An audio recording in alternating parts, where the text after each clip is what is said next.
Yo, everybody. Welcome to Off Panel, a weekly interview podcast about all things comics, brought to you by Sketch.com. I'm your host, David Harper, and this week's guest is the artist of comics like We 3, All-Star Superman, New X-Men, and Jupiter's Legacy, which will soon be a Netflix series. It's Frank Whiteley. Thanks for coming on, Frank. You're very welcome. Hi, David. So we have to start with the story behind the Frank Whiteley name. And I'm not going to ask you to recount it. I know you always get asked to do that. I know you originally went with a pseudonym back when you were doing Electric Soup because you didn't want your family to know it was you doing it. Yeah. But the thing that never gets asked that is really interesting to me is, why did you keep the name? Did it just kind of stick and you're like, people know me as Frank Whiteley when it comes to comics, so it figured it behooved you to keep it going? That's pretty much it, yeah. This was pre-internet, and there was a bunch of trade magazines in the UK. I'm from Glasgow in Scotland, and we had Comics International and Comics World and various other magazines that did features on comics and did reviews and Electric Soup had been reviewed a number of times over the 3 years that it was running, and they often picked out individual strips and individual creators and talked about what they were doing. And so I felt I had kind of started making a name for myself, albeit, like at the lowest the lowest rung of self-published and independent comics, but I felt I had been mentioned often enough in trade press, and I had gone to enough comic marks and comic conventions by that time that I had already become known with that name. So, and also I kind of liked the idea of having a false name, something I could sort of hide behind, and of course, it also, more particularly with superheroes than other types of comics, there seems something oddly fitting about having a kind of secret identity. I never thought of that. That's actually really great. I have to say, you did hit like the mother lode with the name, because I love like the Spoonerism of Quite Frankly. I will say though, the one thing that bugs me about it, and this shouldn't bug me because it's not even my pseudonym, but a lot of people say quietly instead of quietly, and I'm like, come on guys, it's a Spoonerism. What are we doing here? Yeah, well, on the one hand, I mean, people in the UK tend to get the Spoonerism more quickly because we have slightly less variety in our family names in the UK. It's changing now, but whereas in the States, in particular, there are so many family names from so many different cultures and backgrounds that people tend to be less inquisitive if they come across a name they haven't heard before. But the other thing that doesn't help is spell check. I think there's a lot of people blame their spell check if they accidentally write quietly instead of quietly. Yeah. It kind of is. It used to bug me slightly, but I've got so used to it now. I scarcely notice. As long as they remember the work, I guess. That's the other thing too, is like, you could have went to your non-pseudonym, your non-pen name, but at the same time, it's like, even after doing Electric Soup, you would have to rebuild the work that you'd already made in those trade magazines, and so you'd have to like reestablish your identity, if you will. Yeah, the thing is, the earlier you do that, the easier it would be. But as I say, I liked what I felt was some slight distance between me and any kind of public interface. Sure. So we're going to talk about your career in art through the prism of a number of projects, but I want to start at the beginning to a degree. I had read that you originally went to the Glasgow School of Art, but in the process, you started falling down an illustrative hole, much to the chagrin of your teachers. I am interested, like, I don't know if you necessarily went because you wanted to study illustration, but what was the draw to that side versus painting or something else? Was there something specific about it that you connected with? No, it was basically I went to art school um, because I loved making art. I loved making pictures. I loved making models. I liked sculpture, um, and I went to art school. And back when I went, the first year was a foundation course, and you did a bit of everything. You did some photography, some fashion design, various different forms of printing. It was a very broad course, and in second year I chose the drawing and painting department. So I went into the fine art faculty, and it was specifically drawing and painting that I was studying. And um, much as I mean, I would have loved to have been like a contemporary artist. I would have loved to have simply have been working on giant canvases and having group shows and solo shows and winning commissions and stuff like that. But equally, um, I've always been a huge fan of illustration. I've always loved comics.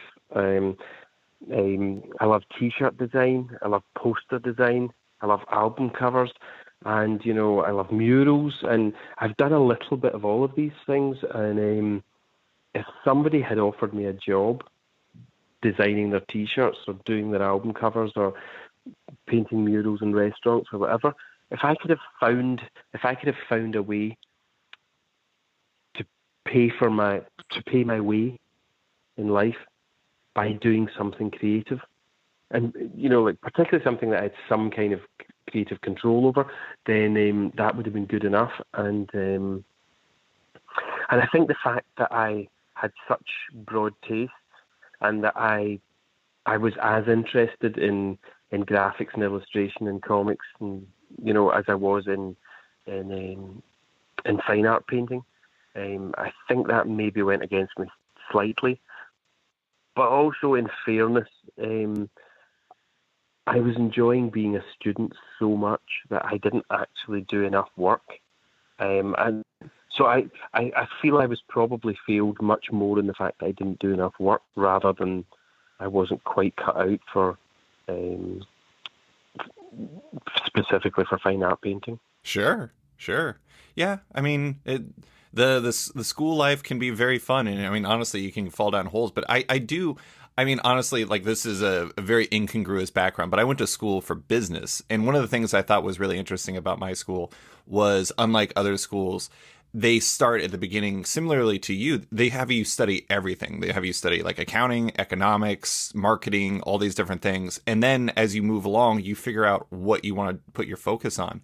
And I actually think that's a Mm-hmm. really healthy way to approach anything, because especially when you're that age, I mean, you may have an idea going in of what you want to do, but then, all of a sudden you discover you're like, oh, I'd really love to do all these different things. I want to do album covers. I want to do poster art. I want to do comics. And then all of a sudden that unlocks your future for you. And that's what you really want, even if you thought maybe something else could have been Yeah, going in. I think that's. I mean that's certainly the way we do it in school here, just in regular like high school, secondary school. Um, you do a couple of years of um, languages and sciences and math and English and all these different subjects, and then you choose like 4 or 5 or 6 subjects that you're going to then take on to your higher exams. And my eldest son he went to Glasgow School of Art as well, and obviously this is like mm, 25 years after me, but in that time they had done away with the foundation course. So when you apply to the school, you have to you're applying to a specific department, Mm-hmm. and a lot of people get into Glasgow School of Art, as mature students, and some get in after doing foundation courses in other places. But there is still a number of the new intake that come straight from school, and the idea that you would leave just like regular high school education and know that it was environmental art that you wanted to go into instead of painting and printmaking, or it was specifically, fine art photography you wanted to do, not like, like commercial photography or whatever. The idea that you would know what department you wanted as a 17 or 18-year-old kid had no life experience. It seems crazy,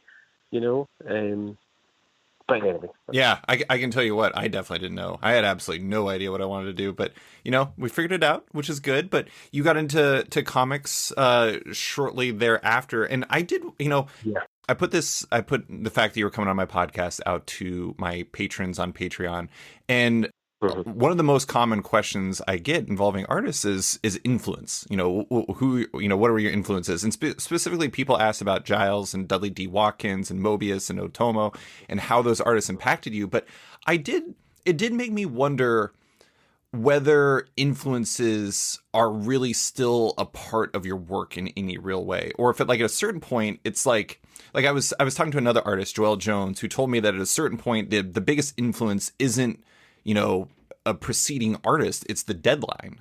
And I thought that was a really interesting point. Are influences an active part of your thinking anymore, or is that just not something you can really consider?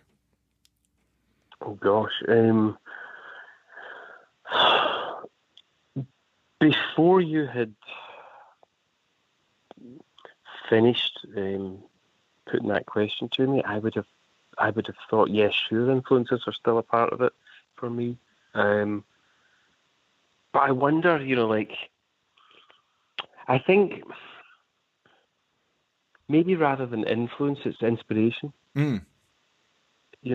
I think when you're a younger artist and you have less experience and fewer hours at the drawing board behind you, you haven't found your style yet. I think this is certainly was the case for me, and it's been the case for many other artists I've spoken to, and it's been something that's come up in lots of other interviews that I've read or heard. And it's this idea that when you start out, you feel you don't have a style. Everybody else has got a style, mm-hmm. Like Mike Mignola's got a really strong style. Jeff Darrow's got a really strong style. There's a bunch of guys that are kind of like each other, but the more you see their work, just your regular Marvel or DC artists that maybe haven't quite made a big name for themselves yet, and you think they're all quite similar, and then the more you get to know their work, you're like, no, I can see differences here. But I think when you're starting out, you're kind of drawing influences from lots of different places, and so you feel like but I always felt I could see my influences in my own work, and they didn't tie up well because there was so many different types of artists and different styles of art that were influencing me, Mm-hmm. And I think the deadline's definitely part of it. Like when you start working to a deadline, you have to get the work finished.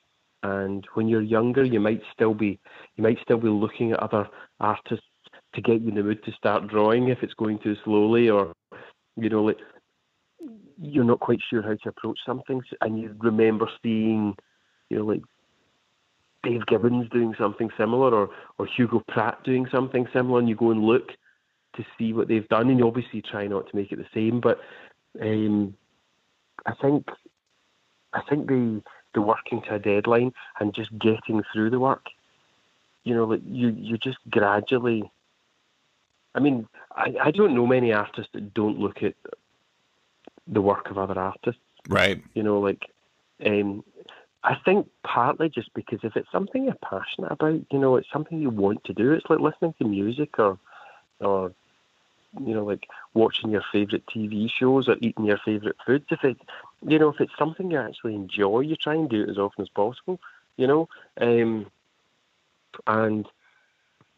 but there's certainly something to the fact that as your own style emerges, you're maybe drawing less from other artists for influence, and maybe just drawing more on other artists for entertainment, for inspiration, you know, or just for the fact that you're still reading comics and looking at illustrations and going to galleries and stuff like that, you know. And of course, it must seep in, but then, you know, I guess I don't know how to quantify it. That's the No, thing. I mean it totally makes sense. I mean the thing is like, you know, when you're building up your skill set, it's like you turn to the people that mean something to you. And so whether that's Dudley D. Watkins or if that's, you know, Otomo or whomever, and it's like you see that stuff and that plays a part in forming your voice. But then after that, it's like later on,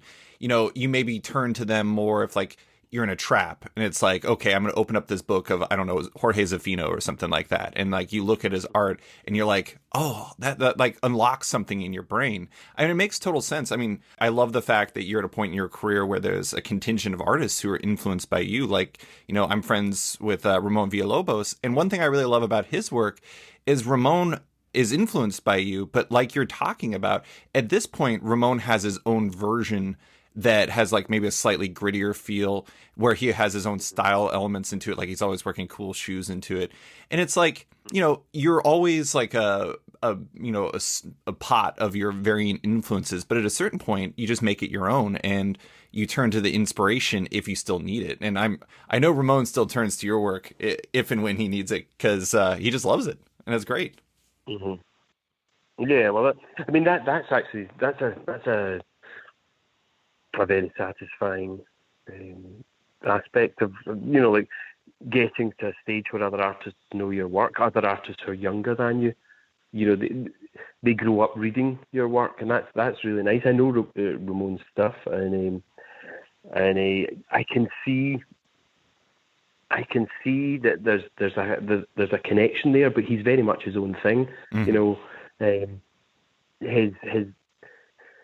His line is slightly more. It tends to be heavier. It tends to be slightly more organic looking. It's got slightly different energy, you know. Mm-hmm. And but it's a really nice thing, you know. Like for me, when I meet younger artists and they say that they like my stuff, or that I have some kind of influence on them. That's, you know, it's nice to be. It's nice to feel that you're a link in a chain. You know? Mm-hmm. Yeah. Well, you know, it's kind of funny you say that, because last night I do a lot of research for these interviews, and I was watching this interview that you had done at, God, it was the Kelvin Grove, I think it is, and it was with Carl Ganas, and it was you shared a story about you meeting Will Eisner when he came to Glasgow once, and like how his advice like was about just keeping attention on the center of the panel, and how you really wanted more than that, but at the same time, like after that, you were like, I really do need to keep attention on the center of the panel, and you know that's another link in the chain, and I think that's great because, you know, artists are always learning from other artists, and you're iterating from there, and you're finding new directions you can take the work. And I don't know, that Will Eisner story was very charming. Yeah, well, that's as you say. I mean, I wanted more. Yeah. You know, I mean, I didn't just want more than one line. I wanted a brief conversation, you know, where he gave me a bunch of advice, and he only gave me one line, and the one line that he gave me, it didn't seem enough, you know, like. And he said, I think it was the way he put it was something like, unless there's a good reason otherwise, try and keep the focus of attention somewhere near the center of the panel. And I thought, you know, and then later after that, I learned about the rule of thirds, you know, and about how you absolutely don't stick the focus slap bang in the middle. Yeah. And you know, but you know, like for most of my career, you know, unless there's been a reason otherwise, I do tend to follow his advice. Every now and again, I try and push it off centre a bit, but yeah, I mean, he was an amazing. I met him years later, in Barcelona when I was with Mark Millar, and we got, because there was a bunch of English speaking guests, so we all get taken around together, Mm-hmm. and they took us to see various sites around their city. many of them Gaudi sites, I was gonna but say.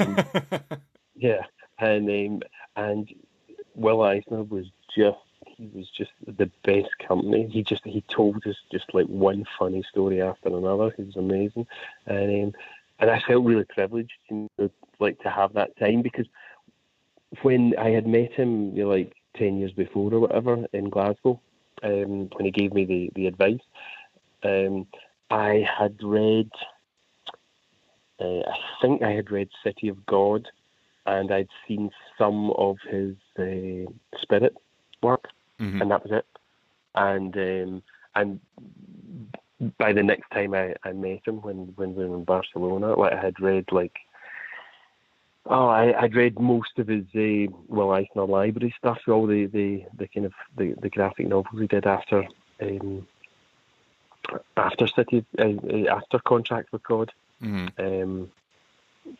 The Dreamer and Invisible People and all this stuff, and so I had a much better idea of just how brilliant he was, and then to spend time with him where he wasn't actually talking, about the craft. Mm-hmm.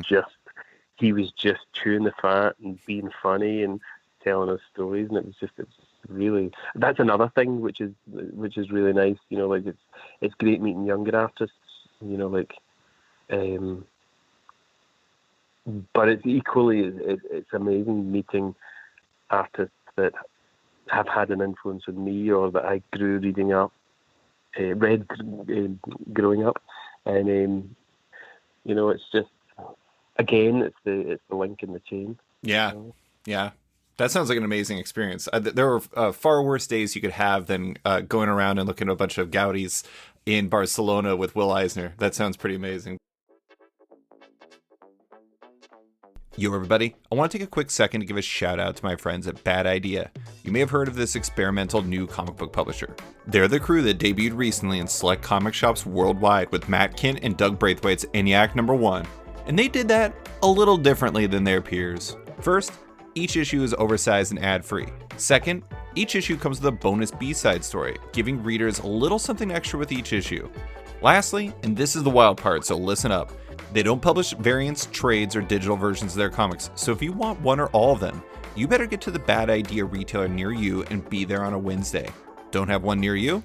Order online or explore your options for mail order at badideacorp.com to make sure you don't miss out on ENIAC or upcoming titles from creators like Zeb Wells, David LaFuente, Marguerite Bennett, and many more. And now, back to the show. You did mention Mark. I wanted to briefly talk about, when I was going into this, I was like, I feel like you'd mostly worked with Grant Morrison and Mark Millar for the past while. And then when I was actually researching this, I realized I was extremely correct in that thought. And I'm interested in, is that regular collaboration with those two because the way that they approach writing comics jives well with you?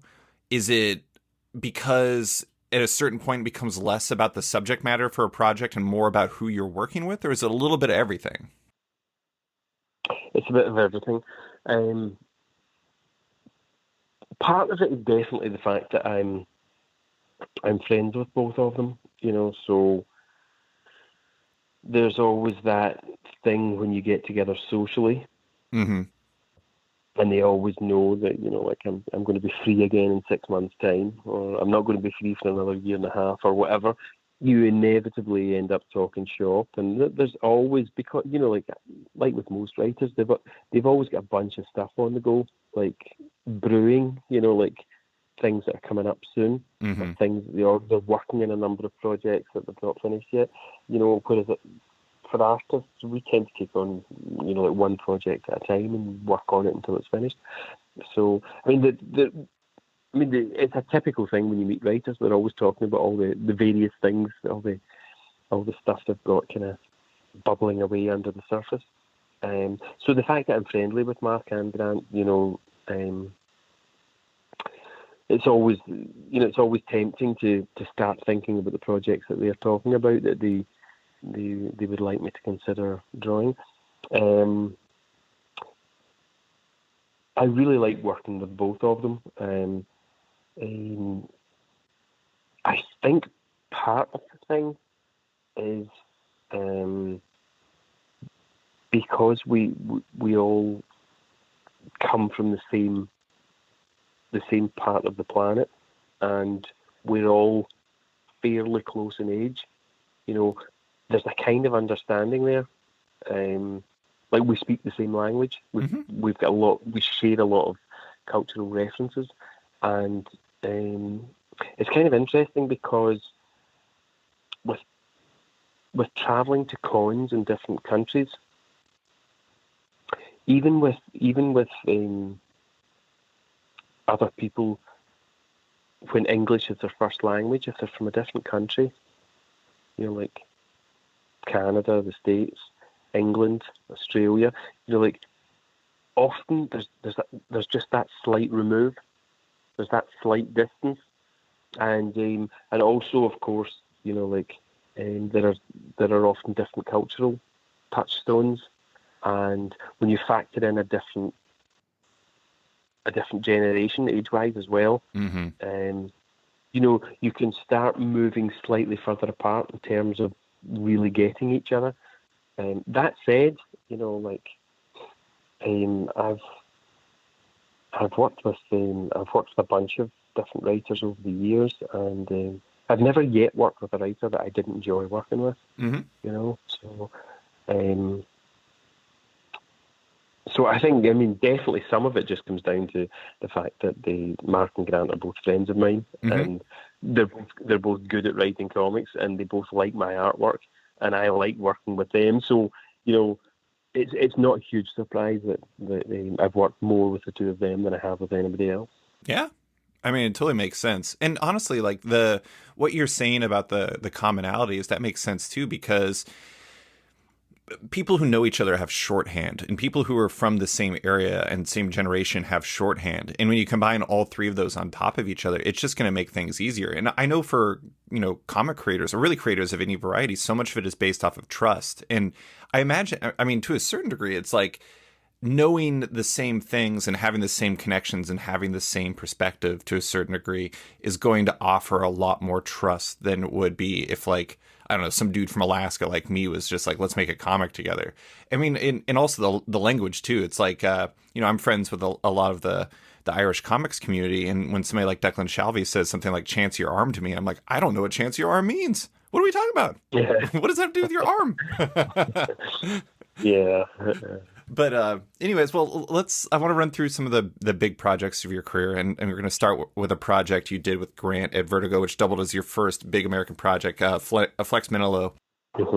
At that point, you had worked on varying projects in the UK for 6 years or so. I had read that was a challenging project, and I'm interested in, was there any, obviously jumping into an American work for the first time, or working with Grant for the first time, maybe there's some, like, you're having to figure some stuff out. There's a learning curve to a certain degree. Was there any change of approach involved with those two aspects, or was it really just the project itself? I mean, what made that a challenging project? One of the things that made it challenging was that at that point it was the longest project that I had done. So it was 4 issues of 24 pages. So that was the biggest commitment I had made to that point. It was also, prior to that, I had been working on Electric Strip. I was working in black and white, and it was being printed in black and white. I was writing, penciling, and inking, and lettering. When I was working for the Judge Dredd magazine, I was working in big sheets of watercolor paper. So I was penciling, inking, and coloring, like analog coloring, painting onto the. So this was the first time that I had worked in black and white with somebody else doing the colouring, and it was the biggest project that I'd done. It was the first time I'd worked with Grant. It was my first work for Vertigo. Mm-hmm. I'd done some black and white short stories for Paradox Press, which was another imprint of DC. They did the big books. There was a series of kind of coffee table style books called, like, the Big Book of Losers and the Big Book of Death and such. And so this was my first kind of mainstream work in America. And the other challenge really was that it was Flex was the story itself was it was mired in comics history. Mm-hmm. There were lots of characters or scenarios, scenes that were referencing something that people who were au fait with comics would get. And I had read comics when I was younger, but hadn't seen a lot of American comics, and hadn't really kept going with the comics generally when I was a teenager. And so when I was coming back into comics, because I was working in comics, there was a whole lot of stuff that I just didn't really know. And I had to kind of regularly phone Grant and say, there was a bit in the script where there was a kid who walking under an underpass with a kind of like a sidewalk that went underneath a road, and there was this kid dropping coins into a panhandler's hat, Mm-hmm. and he said the kid should look like Billy Bateson. Oh yeah. And I had no idea. And this was before the internet, and I had no idea who Billy Bateson was. So there was lots of times where I had to phone Grant up and say, who is this, or what are we referencing here, or whatever, And Grant does say that, like, he said on a number of occasions that he had one of the reasons he'd wanted me to draw these comics was because he felt that if he got a guy that was really into comics, he would make the references too obvious. So he kind of felt it worked. So, that's one of the things I think is really interesting, because I'd read that you didn't grow up really reading superhero comics, and so you weren't really aware of like the accepted rules and standards and all that. But one of the things that I've always been really impressed by you is when I read a comic that you draw, like I'm going to bring up Wave 3 in a bit, but there's a number of pages in there. I reread that last night, and even to this day, I read it and I look at pages and I'm like, I've never seen anything like this before. Do you think that in some ways not coming into comics, into this type of comics, without having those, I don't know, touchstones and everything locked into you helped in some ways? Like maybe you weren't so beholden to what came before? I think it probably helped to some extent, yeah. I don't know how beholden I would have been anyway, because something I've noticed is that, and this is a really broad generalization, but American comic book writers and artists tend to be more respectful of the kind of canonical works, more respectful of the heroes that they're writing and drawing, and I think British writers and artists a bit less so. Mm-hmm. Obviously you get extreme examples like Grant and Garth Ennis and Pete Milligan and Mark Millar, and but as a general rule, I think when British writers and artists make the move from British comics to American comics, it's more common for them to try and find a slightly different take, or to be slightly less reverential or deferential or whatever, which is probably, maybe it's one of the reasons that there were so many Brits employed by Vertigo, like post Swamp Thing, because there was that feeling of we're going off in a slightly different direction here. Yeah. Yeah, I mean the British invasion, I guess, is what they call it. But I mean, it makes sense. I mean, like a great example of that is New X-Men, which you and Grant did from 2001 to 2003. And I know you only did like 10-ish issues, but at the same time, it's a very iconic run. And one of the things that's really interesting about it is until recent, for the most part, I think you could make a pretty solid argument that the X-Men were one of the character groups that people were so, you were talking about how, like, people were interested in playing back the hits. Like they weren't looking to, iterate and innovate with X-Men, because like you wanted to, Chris Claremont was such like a lasting influence on it. And when you and Grant did it, you did not do Chris Claremont. Totally re-envisioned everything, new costumes, new team, honestly just like a new vibe. Did doing something like that, where you just, where something that comes with a lot of expectations of what this book perhaps should be amongst fans, and then just kind of flipping the table over and doing something different, is that something that appeals to you, trying to like come up with new directions in such a way? It's somewhat appealing, sure, but for me, that wasn't really the thing. I liked the fact that Grant wanted to, when he approached me about it at first, that he wanted to take it, and he had a very specific vision for it. That was appealing. As a bit of kind of background, when I was doing Electric Soup, the printer shop that we used as our kind of headquarters, where we had our meetings, it was a few doors down from a comic shop.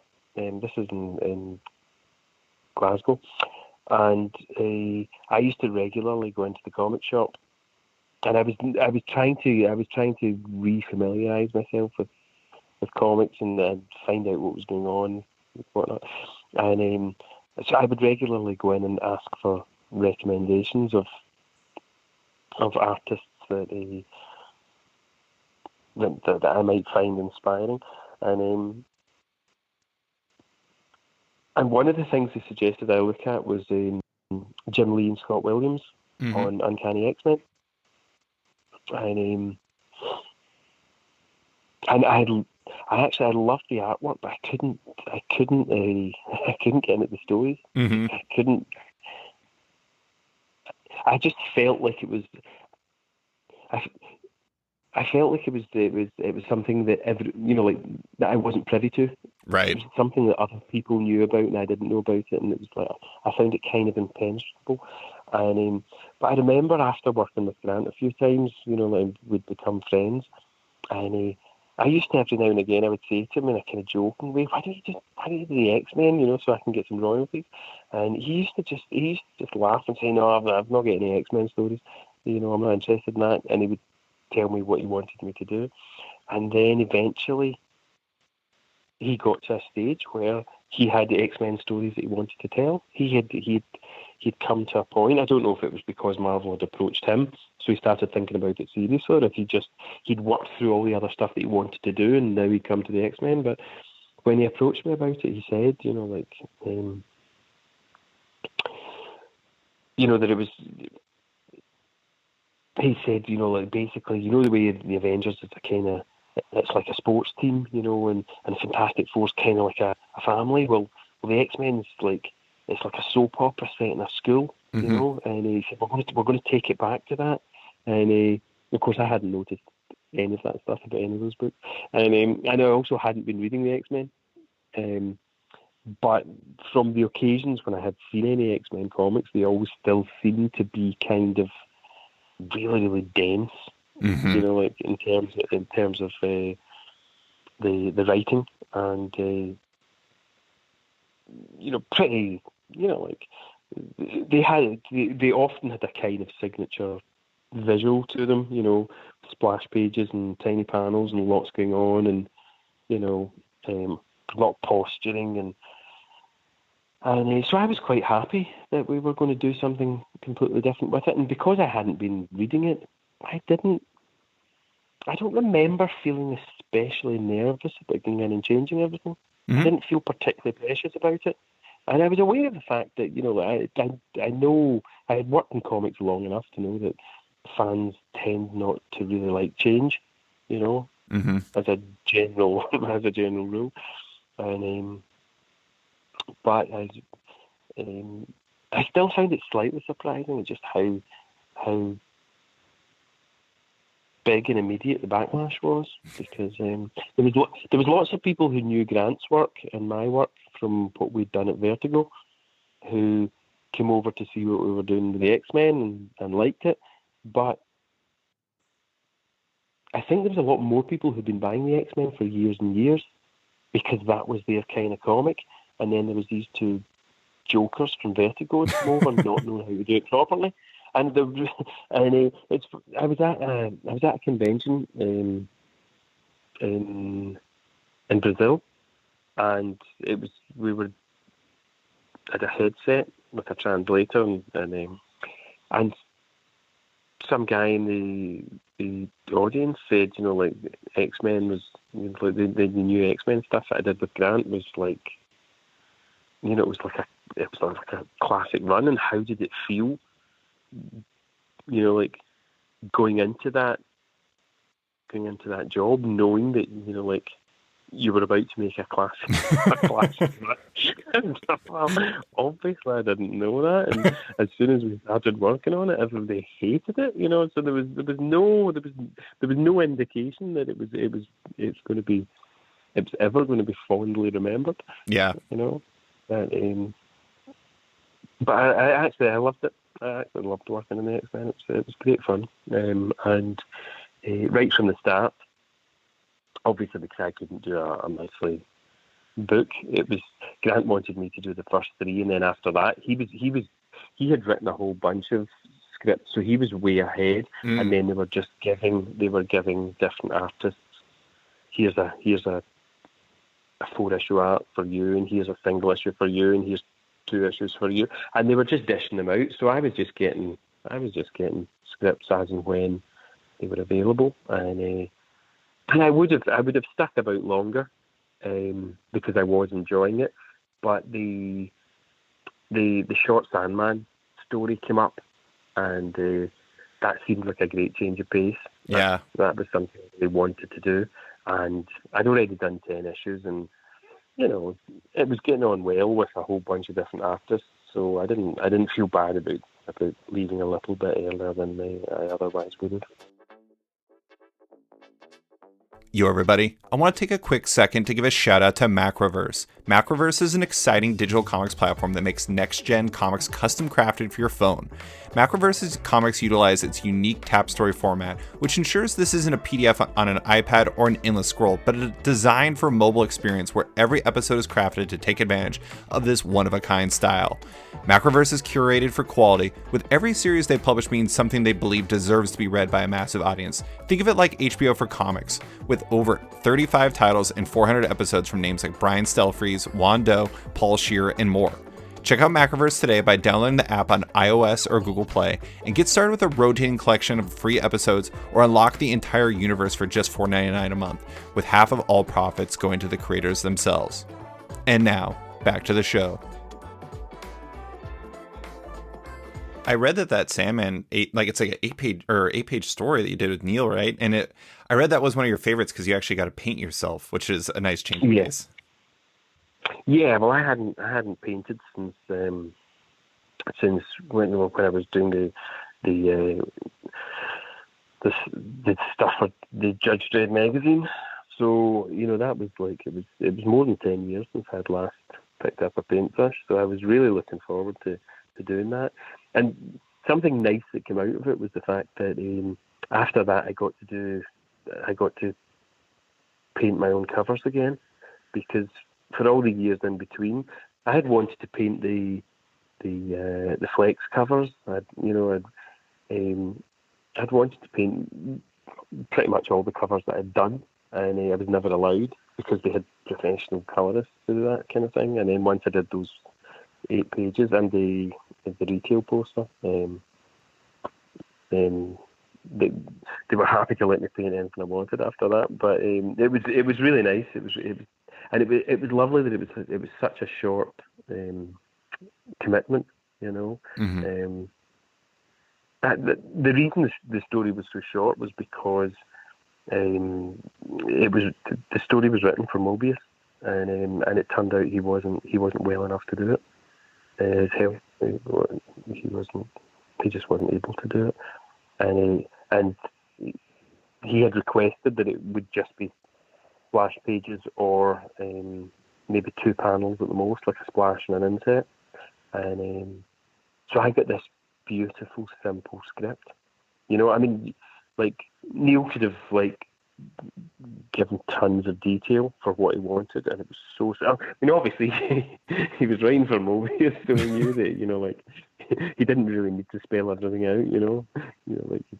You ask for a beautiful script, you ask for a book that's got lots of people standing on top of it, or whatever. You're going to get a Mobius drawing out of it. I guess he felt he didn't need to describe things in too much detail, but it was a lovely, lovely, simple script, and I just thumbnailed it and sent in roughs, and they got okayed and told me to get on with it, and then I just sat and drew and painted the pages, and it was just one of those jobs I really loved working on. Yeah, I mean it makes sense because it allows you to do some of the things that you're not able to do very often. And then beyond that, I mean, the fact that you're working off this really simple script, I mean, it must be nice to have like changes of pace like that sometimes. I mean, not that working with Grant and Mark is bad, but at the same time, it's just like going in with a simple script where you get to do things a little bit different. And maybe, I mean, going back to deadlines, I mentioned deadlines earlier. It's like sometimes when you're trying to churn out like 20 page issue or 24 page issue after 24 page issue, it doesn't leave a lot of time for you to kind of sit with the work and bring out the best in it. And with a smaller project like that might give you a little bit more space to do that. Mm-hmm. Yeah, absolutely. That's exactly what it allowed. So, yeah, that is one of the things I used to really enjoy with the short stories I did at Vertigo. Like I did stuff for Weird War Tales, and there was a romance one, can't remember what that was called, and there was a crime anthology. It was just like there was these 4-issue minis. I think Axel Alonso was behind most of them, and Strange Adventures was one of them, and I got to do these like 6 and 8 page stories with a bunch of different writers. I did one of them with Grant. I did one with Robert Roddy, one with Bruce Jones, one with Docell Young. The Bruce Jones one was really creepy. Mm-hmm. It was a kind of menage a trois thing with a twist. And I really loved working on them because you were working in a slightly different genre each time, and you were working with a new writer, and it was just, and it was a fairly short commitment, time wise and number of pages wise. So I really enjoyed them. Yeah.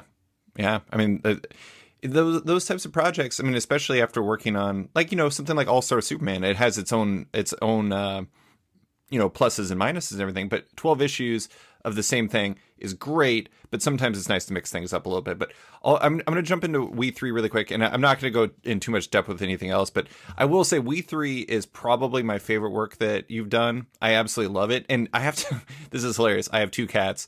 And I will say that my relationship with this book has changed dramatically after I actually adopted animals.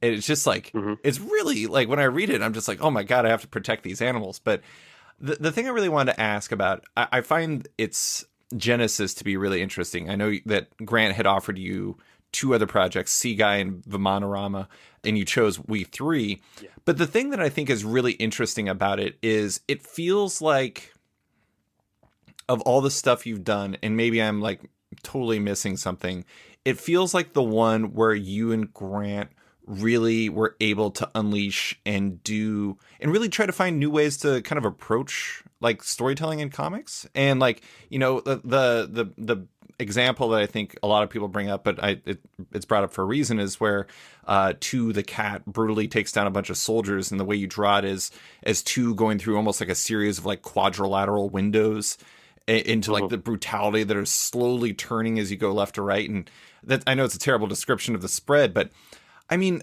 when you were getting into that, were you all looking to try to, I mean, you can't like go in expecting to do a classic run, but were you at least going into this thinking, how can we do this different? How can we push, how can you push yourself and the medium while working on this book? Yeah, 100%. 100%. Yeah, I mean, like, when Grant started talking about it, he was like, there's ways of telling stories that we haven't done yet. There's he basically said there was things that he had in mind that he couldn't see clearly enough to describe.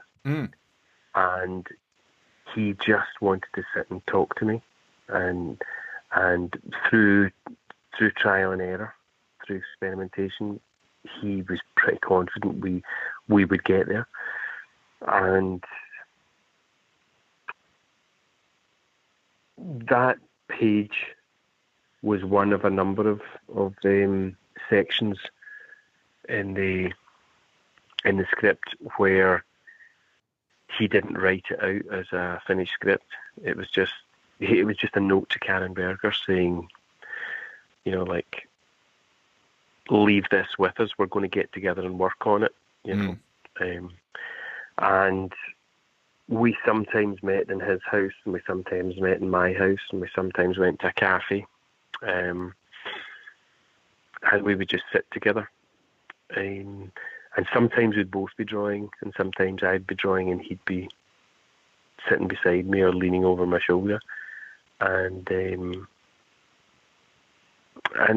was trial and error, and talking to each other, and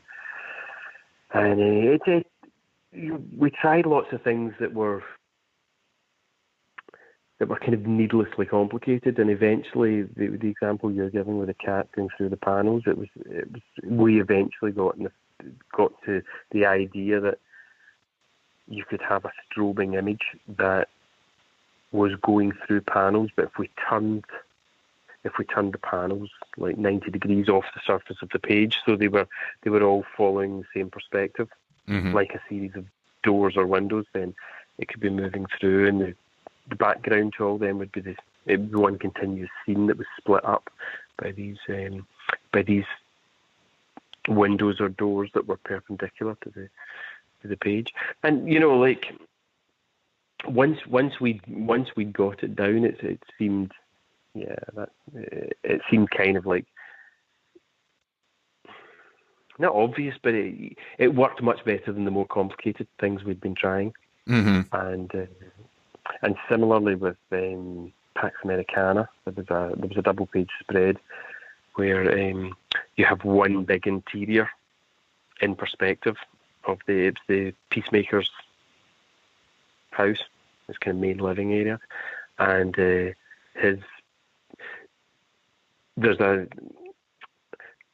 three different storylines running. One's happening in the morning when he's leaving and his partner's kind of asking him not to go, another one's later that night when she's in on her own and she gets murdered. And then there's another one like a couple of nights later when the question comes round with his torch and his dictaphone and surveys the crime scene after the police have been there.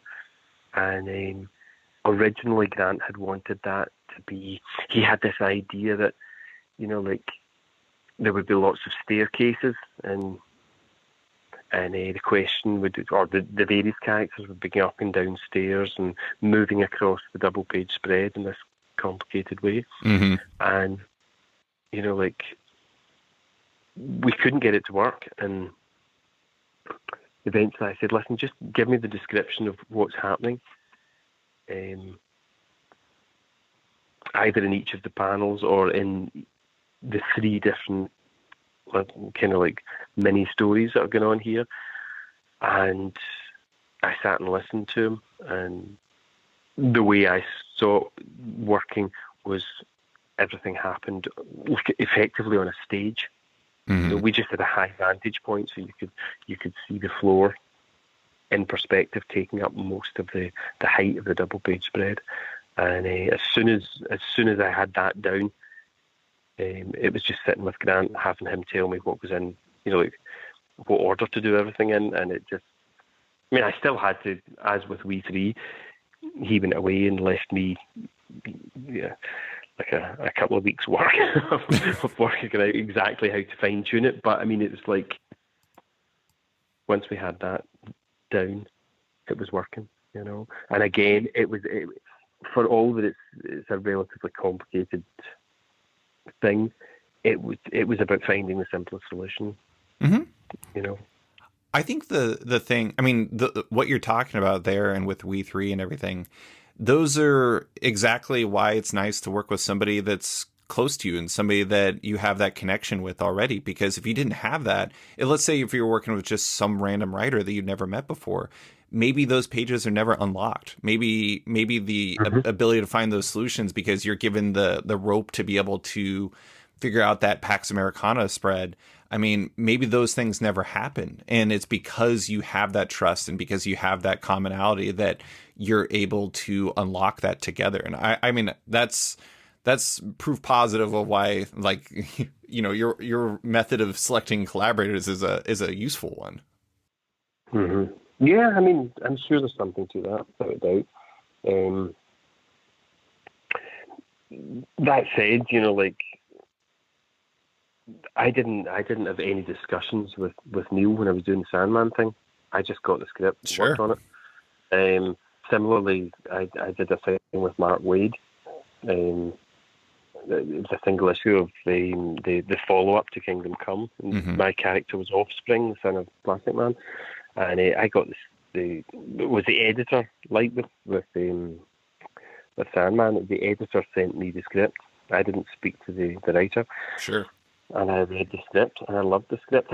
I really liked Mark Waid's dialogue. I think he's got a really good ear for dialogue. I certainly did in this. And it was full script. I just read the script enough times to have a clear picture in my head, the way it worked for me, and I just drew it out, and that was it. So, but having said that, that's two examples where the writer isn't asking you to try and come up with something really new and original that we haven't seen before, that he's kind of got in his mind but can't quite describe. So it's not comparing like with like, but yeah. And every project has its strengths. Like sometimes you probably, I'll go quickly through All-Star Superman, but I think one of the things about All-Star Superman is, like, I'm not going to call it straightforward, but at the same time, I think it's such a perfect distillation of what makes people love Superman. And it wasn't maybe like you probably weren't approaching that in the same way that you and Grant probably weren't approaching that in the same way you would with We Three. But I am interested in, would you say that's the most beloved work you've done? It seems like the one that people, besides Batman and Robin, just because people love Batman, is that the one people connect with the most? Yes. Yeah. Yes, I mean, like I've worked on lots of things that I've really enjoyed working on, um, and I've been told by lots of different people, like what they like, and from lots of different projects that I've worked on. But since I did since I did All Star Superman, I don't think I've ever gone to a comic convention or a store signing or anything without at least one person taking me aside and saying, seriously, you don't know what that meant to me. I mean, it's like really those stories connected with people often they connected with people in a very special way. And I remember getting the first script in and just thinking it was tremendous. What a first script. Like for a 12-issue run, and then the second one, like with the dinner on the Titanic while he's trying to tell Lois Lane his secret, and it just went on like that, and I just kept thinking he's going to drop the bottom. One of these has got to be like considerably less good than the rest have been so far, and they were consistently tremendous, and they work so well as a set, as a full story, it was just an absolute privilege to work in that. Mm-hmm. It really was.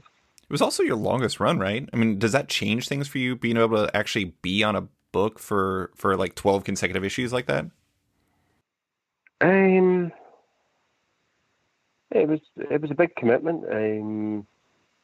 It should have taken me 2 years, and it took me like 3.5 or something like that. It was a big commitment. It felt like a big chunk of my life while I was doing it.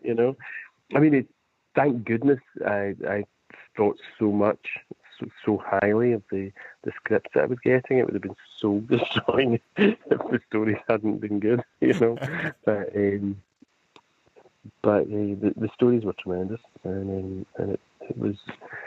I really enjoyed working on it. I mean, of course, it's a job, and you get up and do the same thing every day, and like sometimes it feels a bit like a chore, and other times it feels like a total privilege and great fun. It feels great when it's going well, and it feels like a chore when you're using the eraser more than you're using the pencil, because that happens as well. But and as a general rule with most projects, like the most exciting part is when you're starting a new project or when you're finishing it. That middle section can often be a when things start to drag a bit.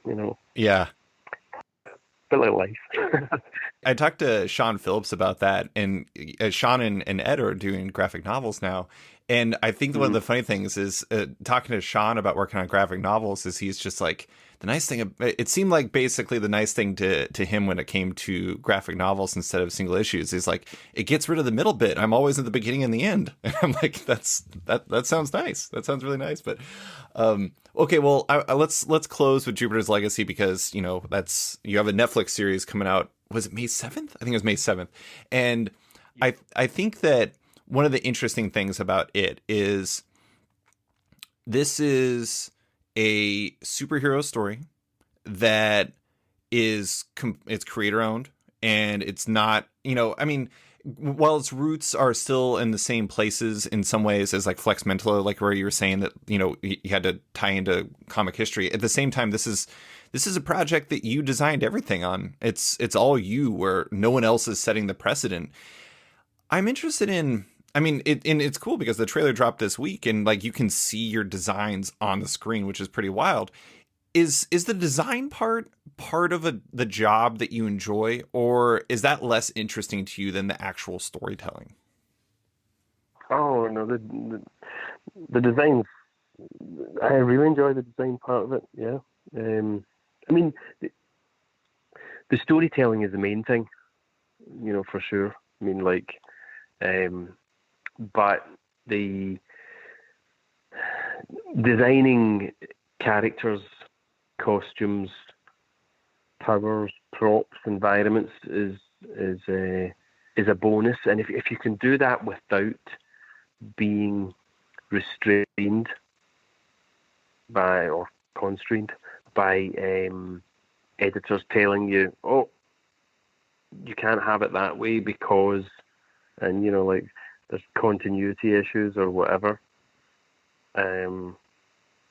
It's much more satisfying starting with a blank slate and being able to do your own thing. And like, I mean, obviously, like Mark was, he's fairly prescriptive in broader strokes in terms of the fact that the first generation of heroes should have like your full classic superhero look with capes and chest emblems and maybe diamond masks or whatever, and as well as being like altruistic and all the rest of it. And then subsequent generations are starting to wear kind of like the slightly more up to date kind of